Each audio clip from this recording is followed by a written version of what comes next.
All right, let's dive right into this explainer. Today, we're unpacking a really fascinating strategy straight from our source material. We're looking at the author's specific playbook for legally shrinking your tax burden by, well, completely rethinking your side hustle. To get us there, we're going to systematically break down the author's 1099 loophole strategy. First, the hobby tax trap. Second, the profit motive secret. Third, weaponizing your expenses. And finally, the 20-minute Sunday audit. Let's jump in. Starting with Section 1, the hobby tax trap. Stop donating money. This is where we look at how everyday personal spending can turn into a real financial pitfall.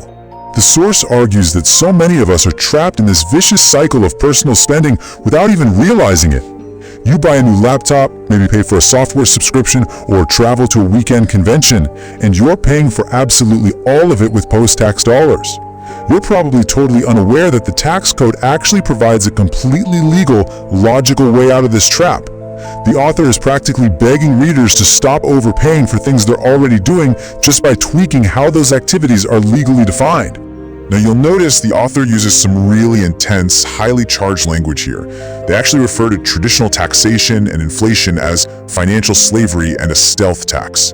Of course, as always in this explainer, we're just looking at this neutrally to understand the author's mindset. But from their perspective, inflation is quietly eating away at your purchasing power, while standard tax rates just add insult to injury. They use these strong terms to really hammer home why taking defensive financial action isn't just a neat little trick, it's an absolute necessity. Moving on to Section 2, the profit motive secret. Intent over profits. Let's get past the warnings and actually look at the concrete tax mechanism they're using to solve this. Now, here's what's truly fascinating. The author grounds these massive claims in a perfectly legitimate, totally established area of the IRS tax code. We're not talking about sketchy offshore accounts or weird loopholes here. They point directly to Section 162.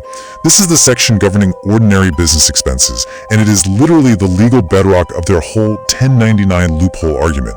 Essentially, it's about shifting your W-2 employee mindset to thinking like an independent business entity. This right here brilliantly illustrates that core paradigm shift. If you look at the left side, hobby status means you're just spending personal money. You might be chasing a profit eventually, but you're paying for everything after the government takes its cut.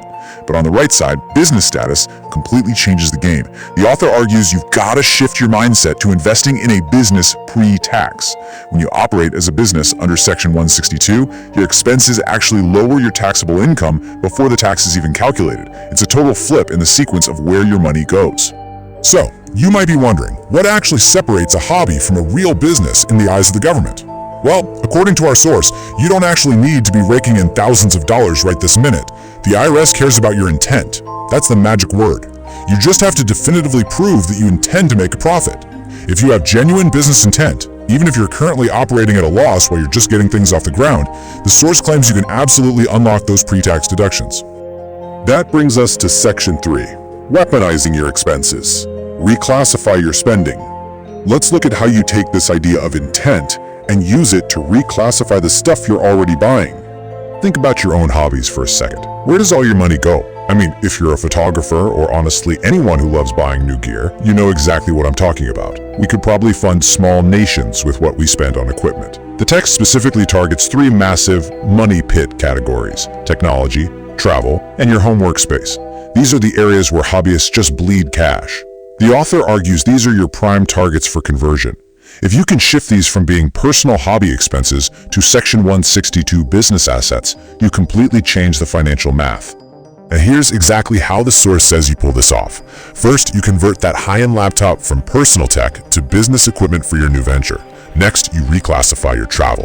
Going to a convention? That's now an industry event or client meeting, not a personal vacation. Finally, you legally claim a dedicated portion of your home as an office. By treating all of this as Section 162 business assets, the author argues you stop your money from just disappearing into government overspending, and you keep that capital right where it belongs in your own ecosystem. What's really key here is how the source frames this whole process.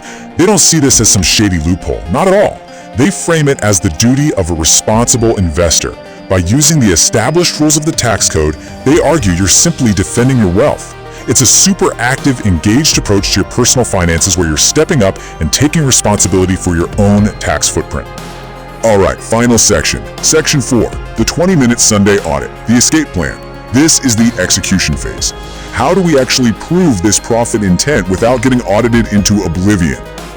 The author lays out this specific 3-step secret sauce checklist to rigorously track your expenses and bulletproof your business intent. Step 1. Open a completely separate bank account. No exceptions, never mix personal and business funds. Step 2. Use a dedicated spreadsheet to track every single receipt. And step 3 is where the magic happens, the 20-minute Sunday audit. Just sit down once a week, categorize your spending, and keep your records absolutely pristine. This documentation is essentially your armor. It proves to the IRS that you're treating this as a serious venture, not just messing around on the weekends. By strictly following these steps, the author claims you can avoid what they creatively call the CP lie. This seems to be their playful little jab at traditional, overly conservative accounting advice that keeps people paying way more tax than they need to. They argue that if you embrace this weekly audit habit and lock in your business intent, you're literally tracking your way to financial freedom, shielding your income in a way that is legal, methodical, and smart. So, there you have it. We've walked through the author's entire logic, from the towering national debt down to Section 162, all the way to a simple weekly spreadsheet habit. Based on everything we just covered, it's time to take a hard look at your own receipts, your passions, and your goals. I want to leave you with this one question to think about. Is your current side project just a post-tax money pit, or is it a pre-tax business just waiting to happen?